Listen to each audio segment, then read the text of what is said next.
Hello everybody. ये unit third जो दी हुई है उसमें tradition with special reference to the concept of knowledge, reality and value, their educational implication for aims, content and method.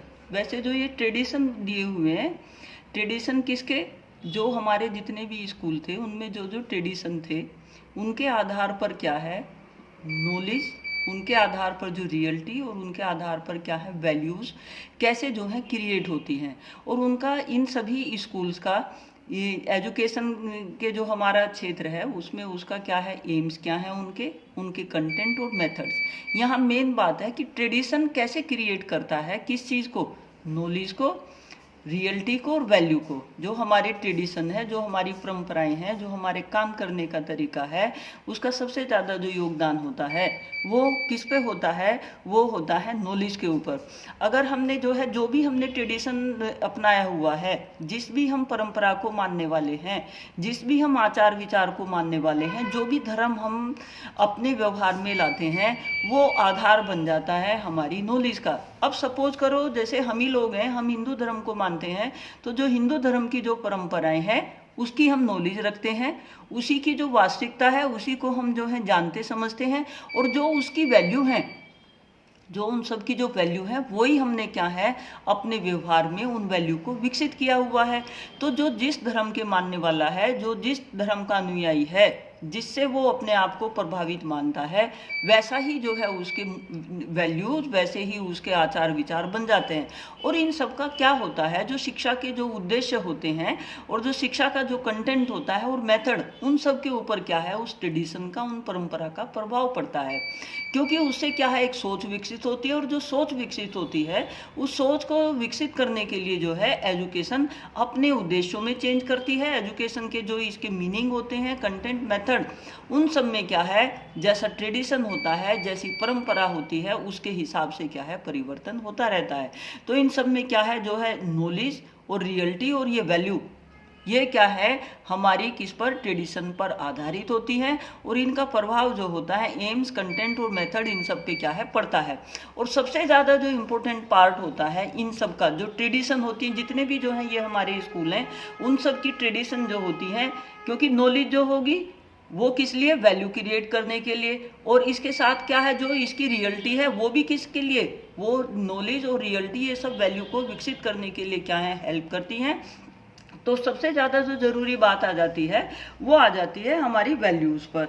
अब ये वैल्यूज़ क्या होती हैं, जो वैल्यू होती हैं वो मूल्य पर, जो मूल्य होते हैं किसी चीज़ के, जो वैल्यू होती हैं वो मूल्य मानक रूपी मानदंड है, जिसके आधार पर मनुष्य अपने सामने उपस्थित जो भी चीज़ उसके सामने उपस्थित हैं उनके जो है विकल्पों में से चयन करने से प्रभावित होती हैं। यानी कि जो वैल्यूज़ होती हैं, जो जिसका हम सिलेक्शन करते हैं, उससे जो है हमारी पर्सनैलिटी प्रभावित होती है। जो मूल्य होते हैं वो क्या होते हैं, समाज द्वारा जो भी हम वैल्यू एक्सेप्ट करते हैं वो समाज द्वारा स्वीकृत उन इच्छाओं और लक्ष्यों के रूप में परिभाषित किए जाते हैं।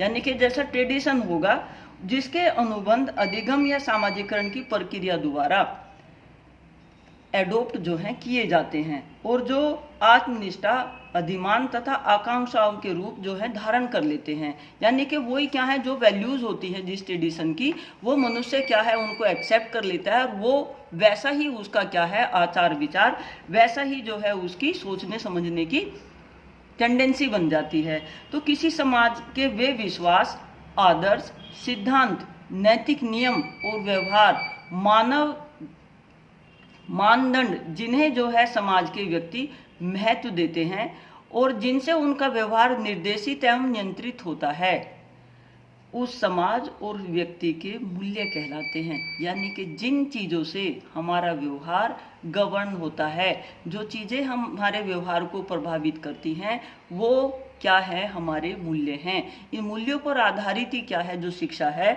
वो जितने भी जो हैं ये स्कूल हैं उनके द्वारा दी जाती है, और उन्हीं के हिसाब से जो है हम फिर कार्य करते हैं।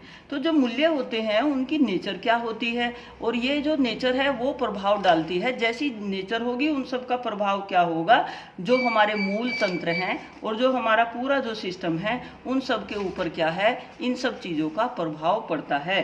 तो जो मूल्य होता है ये फिलॉसफी में सोचने समझने का जो एक दायरा निर्धारित किया जाता है वो मूल्यों के द्वारा ही किया जाता है। अब मूल्य निर्धारण के जो स्रोत होते हैं कि कोई भी जो वैल्यू है वो कैसे निर्धारित की जाती है, जितने भी जो ट्रेडिशन है वो सारे ट्रेडिशन क्या हैं, कोई वैल्यू पर आधारित होते हैं। और उसके जो मुख्य स्रोत होते हैं वो जैसा समाज होगा, जैसी उस दौरान जो है कल्चर होगी, जो रिलीजन होगा, और जो इकोनॉमिक जो है ऑर्डर होगा, यानी कि जैसा वहाँ जो है इकोनॉमी होगी, जैसी जो है मतलब हमारा इकोनॉमिक तंत्र होगा, और जैसा पॉलिटिकल ऑर्डर होगा, ये सब चीज़ें क्या है मूल्यों को निर्धारित करने में क्या है अपना इम्पोर्टेंट रोल प्ले करती हैं। अब मूल्य शिक्षा जो है कैसे मतलब मूल्य परक शिक्षा जो है कैसे दी जाए, मूल्य परक शिक्षा जो देने के लिए जितने भी ये स्कूल हैं वो जैसा उनका जो है वैल्यू था, जैसे उनके जो है आचार विचार थे, जैसी जो है उनकी ट्रेड क्वालिटीज़ कैरेक्टरिस्टिक्स थे, जिस आधार पर उनका चिंतन मनन वो करते थे, वैसी ही वैल्यू को जो है एम्फेसाइज करके उन्होंने क्या है चीज़ों को मूल्यों को जो है प्रभावित किया। जो शिक्षा के एम थे उनको प्रभावित किया, जो इनका कंटेंट था उसको प्रभावित किया, और जो मेथड थे मेथड क्योंकि मूल्य इन सब चीज़ों से जो है गवर्न होते हैं और इन सब चीज़ों को क्या है ये प्रभावित करते हैं। तो कहने का ये मतलब हुआ कि जो भी हम कोई चीज़ सीखते हैं वो ट्रेडिशन उसमें जो है सबसे ज़्यादा अपना योगदान करता है, और उस ट्रेडिशन का प्रभाव हमारी नॉलेज के ऊपर, हमारी जो है जो रियलिटी जो वास्तविकता है उसके ऊपर, जो हमारी वैल्यू हैं उन सबको प्रभावित करता है। और ये प्रभाव फिर जो शिक्षा के एम हैं उनको भी प्रभावित करेगा, और जो पाठ्य वस्तु है उसको भी प्रभावित करेगा, और जो मेथड होंगे उनको भी प्रभावित करेगा। इसका जो है हम लेटेस्ट उदाहरण ले सकते हैं। फिलहाल जो ट्रेडिशन है वो ई लर्निंग का है। पहले ऐसा नहीं था, पहले जो है बच्चों के हाथ में फ़ोन देना भी जो है गलत माना जाता था। बट अब सारे मूल्यों का निर्धारण जो कुछ हो रहा है, जो नॉलेज हम गेन कर रहे हैं, जो हम रियलिटी से जो वाकिफ़ हो रहे हैं वो किसके फ़ोन के द्वारा हो रहे हैं। तो फिलहाल सारे एम, सारे जो है कंटेंट, सारी जो है मेथोडोलॉजी जो जैसी देश काल परिस्थिति है उनकी वजह से क्या है बदलती रहती है। और उस बदलने के साथ साथ जो फिलॉसफी के जो सोचने का तरीका है, जो चिंतन मनन का तरीका है, जो कार्य करने का तरीका है, वो भी क्या है प्रभावित होता है। तो जो हमारा ट्रेडिशन है वो इन सब चीज़ों के ऊपर क्या है प्रभाव डालता है। वो हमारे आंतरिक मूल्यों पे भी प्रभाव डालता है, वो हमारे बाह्य मूल्यों पे भी प्रभाव डालता है, और जो हमारे साधन मूल्य हैं उनके ऊपर भी क्या है इन चीज़ों का, जो हमारी ट्रेडिशन है, जो परंपराएं, जो जैसा समाज काल देश परिस्थिति है उनका क्या है प्रभाव पड़ता है।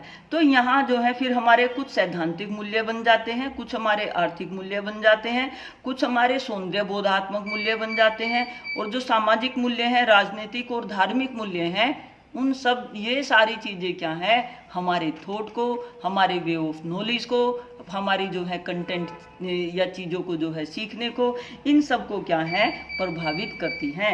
अब मेन बात ये आती है कि ये जो मूल्य शिक्षा है वो फिर कैसे विकसित की जाती है। तो मूल्य शिक्षा जो विकसित की जाएगी वो सारी क्या है ट्रेडिशन से होगी, जैसा देश काल परिस्थिति चल रही होगी ये सारी चीज़ें क्या हैं उसी के आधार पर कार्य करेंगी। तो टीचर ने क्या करना होगा, टीचर ने जो है इन मूल्य शिक्षाओं को जैसा टाइम हो उसके हिसाब से चेंज करते हुए इन सब चीज़ों को एम्स एंड ऑब्जेक्टिव्स को अचीव करने का क्या है प्रयास करना पड़ेगा, और मेथड में भी चेंज करना पड़ेगा।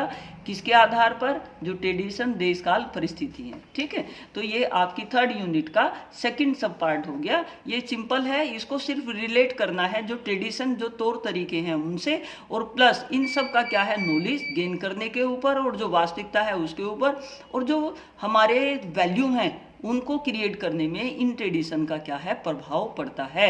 और ये सारे चीज़ें क्या हैं सब मिलके जो हमारे एम्स ऑब्जेक्टिव उन सबको भी क्या है प्रभावित करती हैं। ठीक है, तो आप समझ गए होंगे।